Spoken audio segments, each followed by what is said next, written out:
Students, whatever homework is given to you, you have to submit it on the very next day between 8 am to 1 pm to the given WhatsApp number, and it is compulsory to submit your homework as your attendance will be marked on the basis of your submission.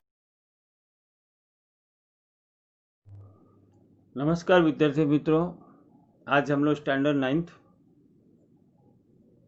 Subject Hindi lesson number 12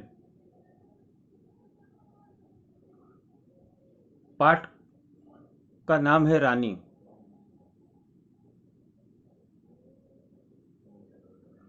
इसकी जो रचनाकार हैं महादेवी वर्मा जी हैं। हिंदी साहित्य में महादेवी वर्मा अर्थात मैं नीर भरी दुखी बदरी और तुम को नींव में ढूंढा, तुम में ढूंढी पीड़ा कहने वाली सहृदय, भावुक, अत्यंत संवेदनशील और समग्र नींव सृष्टि पर अनुकंपा वर्षण करने वाली छायावादी युग की अप्रतिम रचनाकार। ये जो हम लेसन पढ़ने जा रहे हैं, यह रानी नामक एक घोड़ी, उनके दो साथी हैं, निक्की और रोजी।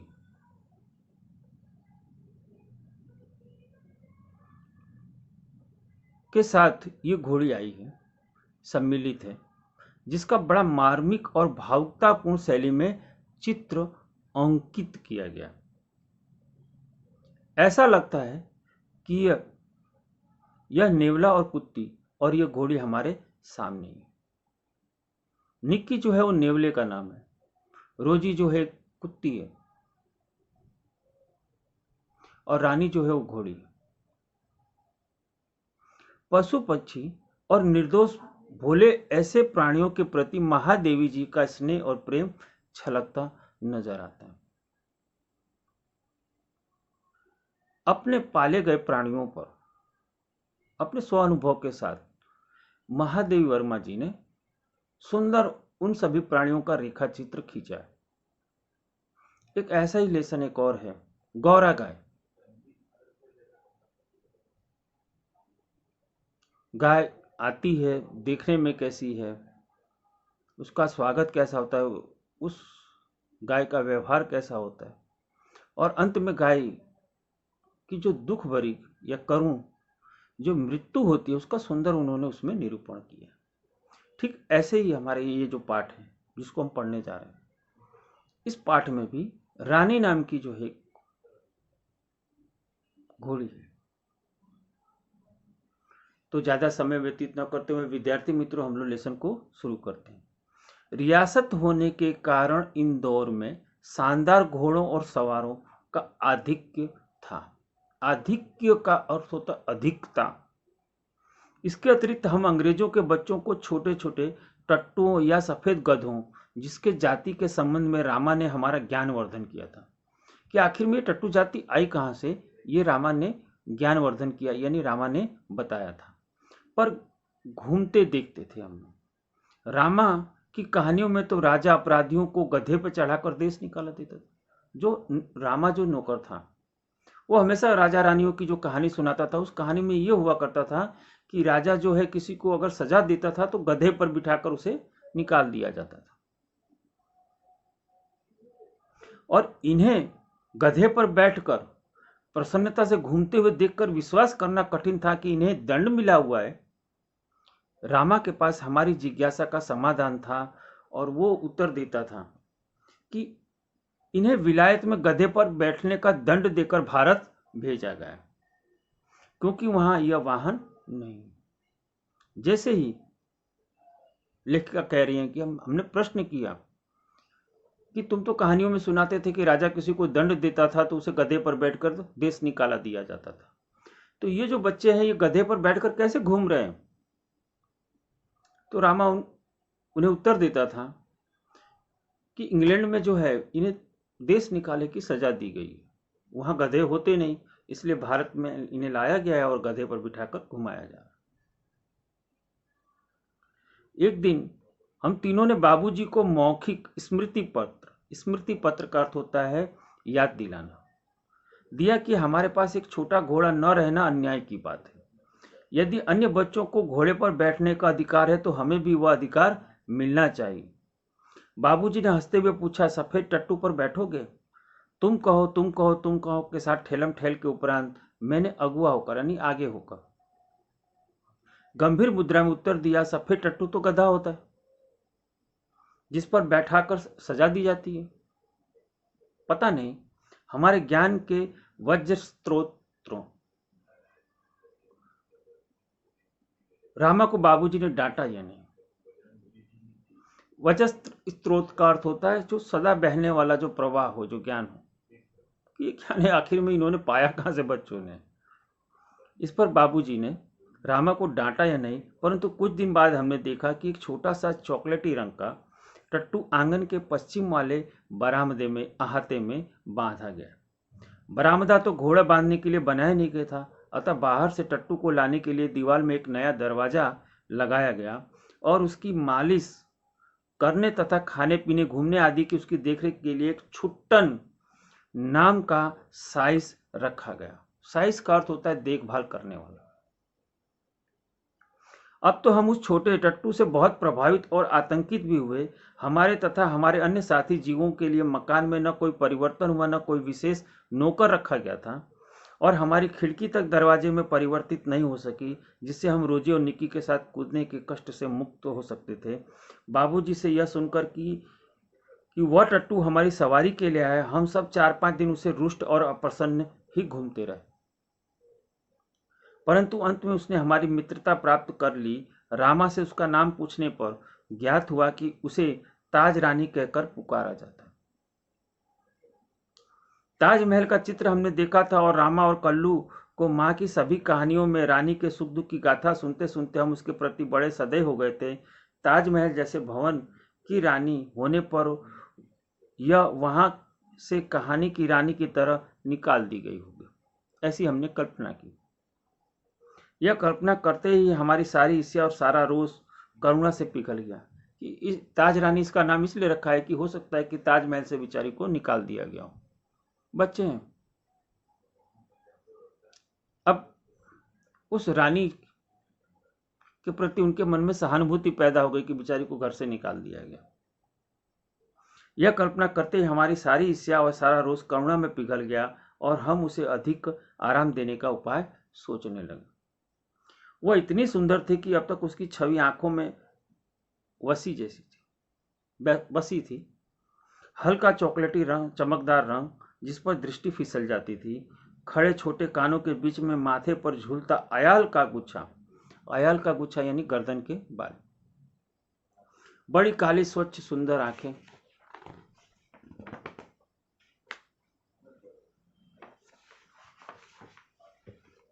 और पारदर्शी जैसी आंखें, लाल नथुने जिन्हें फुला फुला कर चारों ओर की गंध वो हमेशा लेती रहती थी। उजले दांत और लाल जीभ की झलक देते हुए गुलाबी ओठों वाला लंबा मुंह जो लोहे चबाते रहने पर भी छत विछत नहीं होता था। छत विछत यानी घायल होना। ऊंचाई के अनुपात से पीठ की चौड़ाई अधिक सुडौल, मजबूत पैर और सघन पूंछ जो मक्खियां उड़ाने के लिए क्रम में मोर छल के समान उड़ती गिरती रहती थी। मोर छल यानी मोर पंख से बना हुआ जो झाड़ा देने का, उसके जैसे ही हमेशा उसकी पूंछें हिलती डुलती रहती थी। उस समय यह सब समझने की बुद्धि नहीं थी, परंतु इतने दीर्घ काल के उपरांत भी स्मृति पट पर यानी यादों में वे रेखाएं ऐसे उभर आती हैं जैसे किसी अदृश्य स्याही से लिखे अक्षर अग्नि के ताप से प्रत्यक्ष होने लगते। प्रत्यक्ष यानी सादृश्य होना, सामने दिखाई देने लगा। हम बार बार सोचते हैं कि वह कुछ और छोटी क्यों नहीं हुई। अगर होती तो हम रोजी और निक्की के साथ उसे भी अपने कमरे के भीतर रख लेते। रानी को अपने कमरे में ले जाना संभव नहीं था, अतः अस्तबल बना हुआ था। अस्तबल यानी घोड़े रखने का स्थान। बरामदा ही हमारी अराजकता का कार्यालय बना, शैतानियों का उधम कूद करने का।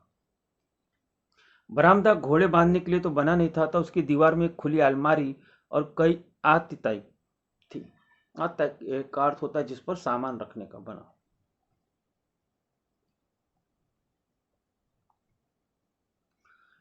उन्हीं में हमारी स्वेच्छाएं, स्वेच्छा का अर्थ होता है अपनी इच्छाओं से विस्थापित निकाले गए मतलब, और शरणार्थी खिलौनों का परिवार स्थापित होने लगे। हमने खिलौने लाकर रखने शुरू कर दिए। रानी की गर्दन में झूल झूल कर उसके कान और आयाल, आयाल का अर्थ होता है गर्दन के जो बाल थे, उनमें फूल खोस खोस कर उसको बिस्कुट मिठाई आदि खिला खिलाकर थोड़े ही दिनों में हमने उससे ऐसी मैत्री कर ली कि हमें न देखने पर वह अस्थिर होकर पैर पटकने और हिनहिनाने लगती। फिर हमारी घुड़सवारी का कार्यक्रम आरंभ हुआ। मेरे और बहन के लिए सामान्य छोटी और पर सुंदर जीन खरीदी गई। जीन यानी घोड़े की पीठ पर रखकर जिस पर सवार बैठता है, वो खरीदी गई। भाई के लिए चमड़े के घेरे वाली, गोल घेरे वाली, जो गोल घेरे में बनी हुई ऐसी जीन बनवाई गई जिससे संतुलन खोने पर भी गिरने का भय न हो। बाहर के चबूतरे पर खड़े होकर हम बारी बारी से रानी पर आरूढ़ होते, रानी के पीठ पर बैठते और छुट्टन साथ दौड़ता हुआ हमें घुमाता। सवेरे भाई बहन घूमते और स्कूल से लौटने पर तीसरे पहर या संध्या के समय मेरे साथ यह कार्यक्रम दोहराया जाता। परंतु ऐसी सवारी से हमारी विद्रोही प्रकृति कैसे संतुष्ट हो सकती? धीरे धीरे घोड़े को भगाया जाएगा तो अस्तबल में रानी की गर्दन में झूलकर तथा स्टूल के सहारे उसकी पीठ पर चढ़कर भी हमें संतोष नहीं होता। अंत में एक छुट्टी के दिन दोपहर में सबके सो जाने पर हम रानी को खोलकर बाहर ले आए और चबूतरे पर खड़े होकर उसकी नंगी पीठ यानी जिस पर हमने किसी प्रकार का कोई जीन हमने न रखा हो, जीन यानी जिस पर सवार बैठता हो, ऐसा न रखा हो, नंगी पीठ हो, ऐसी पीठ पर सवारी करके बारी बारी से अपनी अधूरी शिक्षा पूरी कर लेने के लिए हमने सोच लिया। यह स्वाभाविक था कि ताज रानी हमारी अराजक प्रवृत्तियों से प्रभावित हो जाती थी। वास्तव में बालकों में चेतना के विभिन्न स्तरों का बोध न होकर सामान्य चेतना का ही बोध होता है। हम जो शैतानियां कर रहे हैं उसका क्या फल हो सकता है, ये छोटे छोटे बालकों में इसका बोध नहीं होता, ज्ञान नहीं होता। अतः उनके लिए पशु पक्षी वनस्पति सब एक परिवार के हो जाते हैं। निक्की रानी की पूंछ से झूलने लगता था, रोजी इच्छा अनुसार उसकी गर्दन पर उछलकर चढ़ जाती और नीचे कूदती थी और हम सब उसकी पीठ पर ऐसे गर्व से बैठते थे मानो मयूर सिंहासन पर बैठे। मयूर की आकृति वाला बना हुआ सिंहासन, मयूरासन। रानी हम सबकी शक्ति और दुर्बलता जानती थी। उसकी नंगी पीठ पर आयाल पकड़कर, उसकी गर्दन के बाल पकड़कर बैठने वालों को वह दुल की चाल से यानी धीरे धीरे इधर उधर घुमाकर संतुष्ट कर देती थी। परंतु एक बार मेरे बैठ जाने पर भाई ने अपने हाथ से पतली संटी उसके पैर में मार दी। चोट लगने की तो संभावना नहीं थी, इतने धीरे से मारा गया था कि चोट लगने की संभावना नहीं थी, परंतु इससे न जाने उसका स्वाभिमान जो है आहत हो गया। उसको स्वाभिमान को चोट लगी या कोई दुखद स्मृति उभर आई, कोई पुरानी घटना जो है याद हो आई। वह ऐसे वेग से भागी मानो सड़क, पेड़, नदी, नाले सब उसे पकड़कर बांधे रखने का संकल्प किया। वो सभी को छोड़कर दूर निकल जाना चाहती हूँ, इतनी तेज भागी।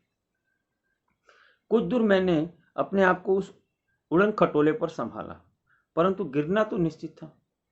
मेरे गिरते ही रानी मानो अतीत से वर्तमान में लौट आई। अतीत जो बीत चुका, भूतकाल, वर्तमान में ताजे में लौट आई और इस प्रकार निश्चल खड़ी रह गई जैसे पश्चाताप का प्रस्तर प्रतिमा हो। पश्चाताप कर रही हो कि मैं इतनी तेज भागी क्यों कि ये गिर गई। साथियों की चीख पुकार से सब दौड़े और फिर बहुत दिनों तक मुझे बिछाने पर पड़े रहना पड़ा। स्वस्थ होकर रानी के पास जाने पर वह ऐसे करुण पश्चाताप भरी दृष्टि से मुझे देखकर हिनहिनाने लगी कि मेरे आंसू आ गए। एक बार भाई के जन्मदिन पर नानी ने उसके लिए सोने के कड़े भेजे। सामान्यतः हम कोई भी नया कपड़ा या आभूषण पहनकर रानी को दिखाने अवश्य जाते थे। बालकों की सहज वृत्ति होती है ये। सुंदर छोटे छोटे शेर मुंह वाले कपड़े पहनकर भाई भी रानी को दिखाने गया, और न जाने किन प्रेरणा से वह दोनों कड़े जो है, सोने के जो कड़े है, उतार कर रानी के खड़े सतर्क जो कान जो थे, उन कानों में, जो दोनों उसके कान थे, उन कानों में वलय की तरह यानी रिंग की तरह पहना दी। फिर हम सब खेल में कड़े की बात भूल गए। संध्या का समय हुआ है, भाई के कड़े रहित बिना हाथों में कड़े देखे जब माँ ने पूछताछ की तब खोज आरंभ हुई, पर कहीं भी कड़े का पता नहीं चला। रानी अपने कान को खुरों से खोदती और हिनहिनाती। अंत में बाबूजी का ध्यान उसकी ओर गया तो उन्होंने मिट्टी हटाने का आदेश दिया। किसी ने कुछ गहरा जो गड्ढा था उस खोद कर दोनों कड़े अंदर गाड़ दिए थे। दंड तो किसी को नहीं मिला क्योंकि किसी ने देखा नहीं था, परंतु रानी जो है सारे घर के लोगों के हृदय में स्थान पा गई। कि जानवर में कितनी सहज वृत्ति है कि हम जिस कड़े को खोज रहे हैं वो कड़ा किसी ने इसके कानों से निकाल कर जमीन में गाड़ दिया है, छुपा दिया है, उसे इसने बता दी। ये घटना अपनी विचित्रता में स्मरणीय है। एक सवेरे उठने पर हमने रानी के पास एक छोटे से घोड़े के बच्चे को देखा। बच्चे थे, यह कहाँ था तुरंत ही पूछ बैठे। कहकर हमने रामा को इतना थका दिया कि उसने निरुपाय होकर बिना उपाय के घोषणा की। उसने कहा कि यह जो नया जो जीव है, जो छोटा बच्चा, यह रानी के पेट में दाना चारा जो है खाकर सो रहा था। भाई ने उत्साह से पूछा, और भी हैं? और रामा ने स्वीकृति में सिर हिला दिया, हाँ हैं। अब तो हम विस्मित भी हुए और क्रोधित भी हो गए। ये छोटे जीव कोई काम धंधा तो करते नहीं, और हमको पीठ पर जो बैठाकर दौड़ने वाली जो रानी है उसका दाना चारा स्वयं खाकर, खुद खाकर, और उसके पेट में आराम से बच्चे लेटे रहते। भाई ने कहा, रानी का पेट चीरकर जो है हम कम से कम एक और बच्चा घोड़ा निकाल लें,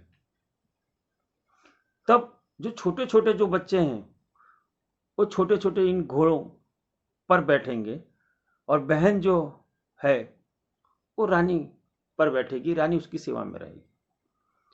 ये जो प्रस्ताव जो था बच्चों में मुझे भी बड़ा उचित जान पड़ा। महादेव जी कह रही हैं कि पर जब एक दोपहर को वो कहीं से साग काटने का चाकू लेकर आ गया भाई, तब मेरे साहस ने जवाब दे दिया। एक और भी समस्या की ओर हमारा फिर ध्यान गया। पेट तो हम चीर देंगे, बच्चा भी निकाल लेंगे, लेकिन एक समस्या, आखिर हम रानी का पेट फिर से सिएंगे कैसे? माँ की महन सी सुई, जो माँ जो जिस सुई से कपड़े सीती है, उस छोटे से सुई से सीना तो संभव नहीं था। टाट सीने का, बोरा सीने का, जूट का जो बोरा आता है वो सुने के लिए जो बड़ा सा सूजा आता है, जो सुआ आता है, वो रामा अपनी कोठरी में रखता है, और जहां हमारी पहुंच नहीं थी हम उसकी कोठरी में जा नहीं सकते थे। कुछ दिनों के उपरांत जब रानी का अश्व शिशु जो है, अश्व यानी घोड़ा, शिशु यानी बच्चा, कुछ बड़ा होकर दौड़ने लगा, तब हमें न अपना क्रोध का स्मरण रहा और न ही प्रस्ताव का। विद्यार्थी मित्रों, यहाँ पर ये जो है आप लोगों का ये जो 12 नंबर का जो लेसन है पूरा हुआ। ये जो है रानी कौन सी साहित्यिक विधा है, ये एक रेखा चित्र है। मैंने आपको ये लेसन शुरू होने से पहले विद्यार्थी मित्रों बताया था कि महादेवी वर्मा जी जो हैं बहुत सारे जानवर पाला करते थे, और उन जानवरों के साथ जो उनके संस्मरण थे, जो उनकी यादें जो जुड़ी हुई थी, उनका उल्लेख उन्होंने अपनी लेखनी के द्वारा अपनी संस्मरण में, अपनी यादों में रेखा चित्र के रूप में किया। आशा है कि विद्यार्थी मित्रों आप लोगों को ये लेसन समझ में आ गया होगा, और इस लेसन का जो स्वाध्याय है आप लोग अपनी हिंदी की नोटबुक में लिख लीजिएगा। अब मैं यहाँ इस लेसन को विराम